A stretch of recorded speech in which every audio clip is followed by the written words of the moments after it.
আসসালামু আলাইকুম। কেমন আছেন সবাই? আশা করছি ভালো আছেন। তো আজকে এই মুহূর্তে আমি যেখানে দাঁড়িয়ে আছি যে পুরা কোম্পানিগঞ্জের মানুষ চেনেন এই জায়গাটি। আমি যদি ওই পাশটা দেখাই, পুরা কোম্পানিগঞ্জের এমন কোনো মানুষ নেই যে যারা এই জায়গাটি চেনেন না। প্রিয় দর্শক শ্রোতা, এটাই হচ্ছে মুসাফর ক্লোজারের যেই মেইন ব্রিজটি ছিল, সেই ব্রিজটি যেটা আজ থেকে প্রায় ২ বছর আগে আ আ বৃষ্টির সাথে বা জোয়ারের সাথে পানিতে তলিয়ে যায়।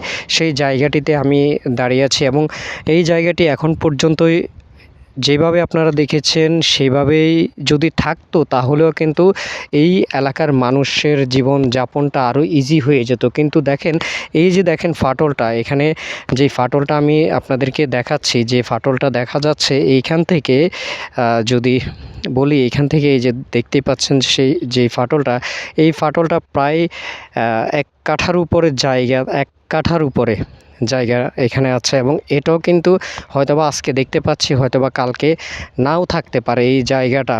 তো দেখতেই পাচ্ছেন এবং এখানে ব্রিজটা আসলে হবে বলে ব্রিজটা এখন পর্যন্ত হচ্ছে না। ব্রিজটা এখন পর্যন্ত হচ্ছে না এবং এখানে মানুষের জীবনযাপন বলতে গেলে খুব কষ্টে মানুষের জীবন আসলে পার করতে হচ্ছে। মানুষের কষ্টের শেষ নেই বলতে গেলে, যে নদীর পাশে যারা থাকেন তাদের আসলে কষ্টের শেষ নেই। যেভাবে ভাঙতেছে আপনাদেরকে কি বলবো, যেভাবে ভাঙতেছে এই যে দেখেন, প্রতিদিন আপনার অন্তত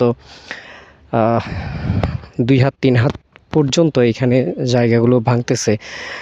তো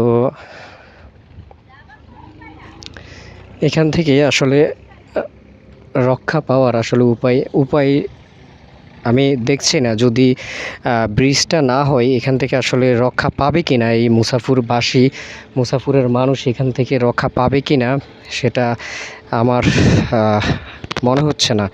এই জায়গাটাতে আমি গত ৩ দিন আগে যখন এসেছিলাম, এই যে নীল কালারের যে প্লাস্টিকটা দেখতে পাচ্ছেন, এখানেই কিন্তু একটা মানুষ বসে, মানে এইখান থেকে যে নিচে যে মাটিগুলো দেখা যাচ্ছে ওইখান পর্যন্ত সম্পূর্ণ ভালো জায়গা ছিল। আজকে দেখেন এটাও কিন্তু ধীরে বিলীন হয়ে যাচ্ছে নদীতে ধীরে এই মাটিগুলো পড়ে এই পাশটাতে আপনার জায়গাটা কমে যাচ্ছে এবং বলতে গেলে যে মুসাফর ক্লোজারের যে যারা ব্যবসায়ী, তারাও কিন্তু এখন প্রতিটা দিন প্রতিটা সময় তাদের আতঙ্কে যাচ্ছে, কারণ কখন না জানি কোন বিপদ আসে।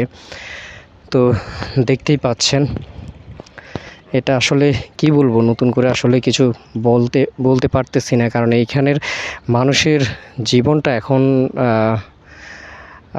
কেমন জানি হয়ে যাচ্ছে, যেখানে প্রতিটা দিন তাদের আনন্দে কাটতো, আজকে তারাই আনন্দ পাচ্ছে না। প্রতিটা দিন মানুষ এখানে, হাজার মানুষ এখানে আসতো, আজকে এখানে কেউই আসে না।